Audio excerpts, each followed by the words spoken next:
Kaleshwaram commission పై విచారణ కొనసాగుతుంది. కొద్దిసేపటి క్రితమే ఆర్థిక మంత్రి విచారణకు హాజరు కావడం జరిగింది. అదేవిధంగా 11న మాజీ సీఎం కేసీఆర్ కూడా హాజరు కాబోతున్నారు. ఇప్పటికే కమిషన్ వివిధ ప్రశ్నలు కూడా అడుగుతున్నటువంటి పరిస్థితి కనిపిస్తుంది. ఎవరి అనుమతి తీసుకొని ప్రాజెక్టుల నిర్మాణం ప్రారంభించారనగా గతంలో క్యాబినెట్ అనుమతితోటే ప్రాజెక్టుల నిర్మాణం చేపట్టడం జరిగిందని కూడా చెప్పడం జరిగింది. మనతో మాట్లాడడానికి ఎంపీ చామలకి ఉన్నారు. చెప్పండి, కమిషన్ ముందు ఒక్కొక్కరు హాజరవుతున్నటువంటి పరిస్థితి కనిపిస్తుంది. వాళ్ళు ఈటల రాజేందర్, రేపు హరీష్ రావు, అదేవిధంగా మాజీ సీఎం కేసీఆర్ కూడా ఉన్నారు. వారు చాలా క్లారిటీతో ఉన్నారు. మొత్తం కూడా క్యాబినెట్ నిర్ణయం తర్వాతనే ప్రాజెక్టుల నిర్మాణం చేపట్టాలని కూడా కమిషన్ ముందు చెప్తున్నటువంటి ఈటల రాజేందర్ గారు ఈరోజు బీజేపీలో ఒక పార్లమెంట్ సభ్యులుగా ఉర్రు.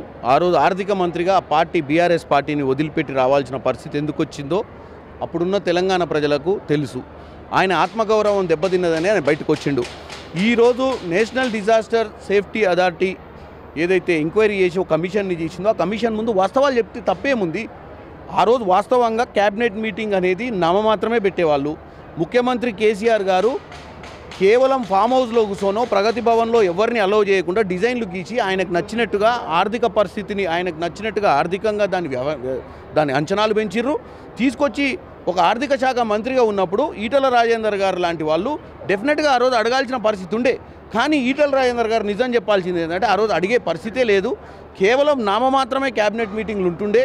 క్యాబినెట్ మీటింగ్కి వచ్చినటువంటి ఇరిగేషన్ శాఖ మంత్రి అయినా, ఆ రోజు ఉన్నటువంటి ఆర్థిక శాఖ మంత్రి అయినా, ఆ రోజు కాళేశ్వరం ప్రాజెక్టులో జరుగుతున్నటువంటి అవకతవకల గురించి కానీ, ఆ రోజు కాళేశ్వరం ప్రాజెక్టు మీద రీడిజైన్ల గురించి కానీ అడిగే పరిస్థితి లేకుండే. కానీ ఆ రోజు మాత్రం బీఆర్ఎస్లో ఉండు కాబట్టి మాట్లాడలేరు. కానీ ఇప్పుడు అతను బీఆర్ఎస్ నుంచి వీడడం జరిగింది, బీజేపీ ఎంపీగా ఉండడం జరిగింది. ఇప్పుడు కూడా జరిగిన విషయాన్ని కమిషన్ ముందు చెప్తాడని మీకు దీన్ని బట్టే ఈటల రాజేందర్ గారి మనస్తత్వం అర్థమవుతుంది.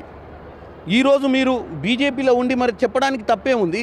వాస్తవాలు చెప్పండి. మీరు ఆత్మగౌరవము ఆ రోజు మీకున్నటువంటి గౌరవం లేని పార్టీలో ఉండొద్దనే మీరు బయటకు వస్తే మీకు ఈరోజు బీజేపీ పార్టీ మిమ్మల్ని హక్కున చేర్చుకొని మిమ్మల్ని ఎంపీ చేసింది. తెలంగాణ ప్రజలు ఈరోజు అన్నిటికంటే పెద్ద పార్లమెంట్ అయినటువంటి మల్కాజ్గిరి ప్రజలను మిమ్మల్ని ఓటేసి గెలిపించారు. మీరు ఇప్పటికైనా నిజం చెప్పాల్సిన అవసరం ఉంది కదా. మీ ఎవరికి సంబంధం లేకుండానే కేసీఆర్ గారు ఆయన సొంత తెలివితేటలు, సొంత ఇంజనీర్ లెక్క ఆయన గీతలు గీచి చేసినటువంటి ప్రాజెక్ట్ ఇదని చెప్పడానికి తప్పే ఉంది.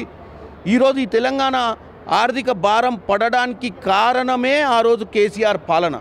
ఆ కేసీఆర్ పాలనలో ఉన్న వాళ్ళు అధికారులైనా, ఇరిగేషన్ కానీ, ఏ డిపార్ట్మెంట్ అయినా, ఫైనాన్స్ డిపార్ట్మెంట్ కానీ, ఇరిగేషన్ డిపార్ట్మెంట్ కానీ, ఆర్ఎండ్బి డిపార్ట్మెంట్, ఏ డిపార్ట్మెంట్లు కూడా ఆయన ముందు మాట్లాడే పరిస్థితి లేదు. ఈరోజు ఇంజనీర్లు జైళ్ల పాలవుతుర్రు. ఈరోజు ఈరోజు ఉన్నటువంటి ఆ రోజు ఉన్నటువంటి ఫైనాన్స్ సెక్రటరీకి కూడా నోటీసులు వచ్చిన పరిస్థితి ఉంది. మరి ఈటల రాజేందర్ గారు మీరు ఈరోజు తెలంగాణ ప్రజలకు మీరు తెలంగాణ ప్రజలను తప్పుతో పట్టించినట్టుగా ఉంది. మీరు చెప్పాల్సింది చెప్పలేదని మేము అనుకుంటున్నాం. మీరు పదే పదే కూడా కాళేశ్వరం ప్రాజెక్ట్ని రీడిజైన్ చేయడానికి కారణం ఏంటని కూడా క్వశ్చన్ చేస్తున్నారు. కానీ అక్కడ చాలా క్లియర్గా చెప్తున్నారు. తుమ్మిడియేట్ వద్ద అప్పుడున్నటువంటి మహారాష్ట్ర ప్రభుత్వం ఒప్పుకోలేదు, అందుకనే రీడిజైన్ చేశామని కూడా చెప్తున్నటువంటి. మా హయాంలో తుమ్మిడియేట్ దగ్గర 30,000 కోట్లకు మేము రీడిజైన్ ఆ రోజు ప్రాజెక్ట్ కట్టాలనుకున్నాం.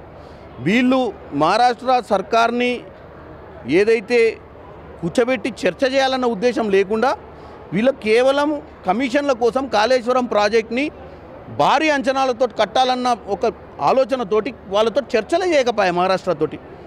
మహారాష్ట్ర అది గ్రావిటీ ద్వారా నీళ్ళు వచ్చే నీళ్ళను ఈరోజు కింద పోయే నీళ్లను ఆంధ్రప్రదేశ్లో ప్రాజెక్టులు కట్టుకుంటారు. పైన మహారాష్ట్ర నుంచి జారకుండా వచ్చే గోదావరి జలాలను ఎవడు ఆపనీకే లేదు. ఎందుకంటే ఆల్రెడీ మన దగ్గరకు వచ్చిన నీళ్ళే మనం దాస్తాం. కాబట్టి వీళ్ళు చర్చలకు కూర్చోవడం కానీ, సెంట్రల్ గవర్నమెంట్ని వీళ్ళు ఏ రోజు పట్టించుకోలేదు. అక్కడ వాటర్ ఏదైతే మనకు నేషనల్ లెవెల్లో ఉన్నటువంటి కమిటీలతో చర్చలు పెట్టిన పరిస్థితి కూడా లేదు వీళ్ళు.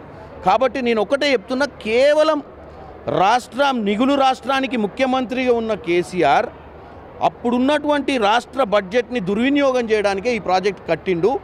కేవలం డిజైన్లు ఆయనే గీసి ఇంజనీర్ల మాట కూడా వినకుండా క్యాబినెట్లో అనిపించి క్యాబినెట్ మంత్రులకు కూడా మాట్లాడే అవకాశం లేకుండా ఈ ప్రాజెక్టు కట్టినట్టు క్లియర్గా కనపడుతుంది. ఏం జరగబోతుంది అనుకుంటున్నారు? వరుసగా కూడా కమిషన్ ముందు హాజరు కాబోతున్నారు. ఇప్పటికే కేసీఆర్ కూతురు మాత్రం కేసీఆర్కు నోటీసులు ఇవ్వడం పట్ల ఆమె ఇందిరా పార్క్ వద్ద ఆమె ధర్నా చేస్తుంది. కొడుకు కేటీఆర్ మాత్రం పూర్తిగా కాంగ్రెస్ అసమర్థన కప్పించుకోవడానికి కేవలం మేడిగడ్డను కూడా కాంగ్రెస్ వాళ్ళే బాంబు పెట్టి కూల్చారని అతను ఆరోపిస్తున్నారు. ఏం జరగబోతుంది అనుకుంటున్నారు? చేసిన తప్పులు కప్పిపుచ్చుకునే ప్రయత్నమే. వాళ్ళ హయాంలో 10 కిలోమీటర్ల దూరం కూడా మీడియాను అనుమతించని పరిస్థితి మేడిగడ్డ దగ్గర. అటువంటిది మేడిగడ్డ దగ్గర ఆల్రెడీ బాంబులు పెట్టిర్రు. కాంగ్రెస్ పార్టీ కుట్ర పండింది అనేది పిచ్చి ఆలోచన చెప్తుండో తెలంగాణ ప్రజలు అర్థం చేసుకోవాలి. ఎందుకంటే మేడిగడ్డ బ్యారేజ్ కూలిన తర్వాత అక్కడ ఉన్నటువంటి అసిస్టెంట్ ఇంజనీరు ఆ లోకల్ పోలీస్ స్టేషన్లో కంప్లైంట్ ఇచ్చిండు. మేము ఒకటే అంటున్నాం, దాన్ని సిబిఐ ఎంక్వైరీ ఇద్దాం పట్టండి, తెలుస్తా తేట తెల్లమైంది కదా. ఎందుకు తెలంగాణ ప్రజల్ని తప్పుతో పట్టిస్తుర్రు? తప్పుతో పట్టియాల్సిన అవసరం ఏముంది? కూలింది ఎందుకో తెలంగాణ ప్రజలకు తెలుసు. బాంబు పెట్టి కూలితే పలుగుద్ది, కుంగదు. ఎవరు చెప్పిరు? వాళ్ళకు కొంచెం కూడా ఇంగితం జ్ఞానం లేకుండా మాట్లాడుతుర్రు. కుంగేది ఎందుకు కుంగుద్ది? కింద బేస్మెంట్ లెవెల్లో వాళ్ళు సరిగ్గా ఫౌండేషన్ వేయకపోవడం వల్ల వాటర్ ప్రెషర్కి అది కుంగింది. దాన్ని ఆల్రెడీ అందరు కలిసి నిర్ధారించారు. కాబట్టి ఇంకా తప్పుడుతో పట్టించాలని తెలంగాణ ప్రజల్ని చూస్తే వాళ్ళకు ప్రజలు బుద్ధి చెప్తారు. ఇక ఆల్రెడీ చెప్పారు, ముందు ముందు కూడా ఇంకా చెప్తారేమో అధికారంలోకి రావాలని ప్రయత్నం చేస్తారు. చూడొచ్చు ఇప్పటికే కాళేశ్వరం ప్రాజెక్టు విషయంలో ఇంకా కూడా బీఆర్ఎస్ అంతా కూడా అనవసరమైనటువంటి వ్యాఖ్యలు చేస్తున్నటువంటి, గతంలో ఎలాంటి క్యాబినెట్ కమిటీ కానీ అదేవిధంగా ఇంజనీర్ల అడ్వైస్ కానీ ఎలాంటి తీసుకోలేదు. సొంత నిర్ణయాలతోటే ప్రాజెక్టును రీడిజైన్ చేయడం కానీ ఇవన్నీ కూడా చేయడం జరిగింది. గతంలో ఆర్థిక మంత్రిగా ఉన్నటువంటి ఈటెల రాజేందర్ ఇవాళ కమిషన్ ముందు కూడా అసలైనటువంటి వ్యాఖ్యలు చేయకుండా కూడా వాస్తవం లేకుండా మాట్లాడుతున్నారని కూడా ఎంపీ చామల కిరణ్ రెడ్డి చెప్తున్నారు. వీడియో రవితో Ramesh, big TV, Bhuvanagiri. For more videos like this, subscribe Big TV channel.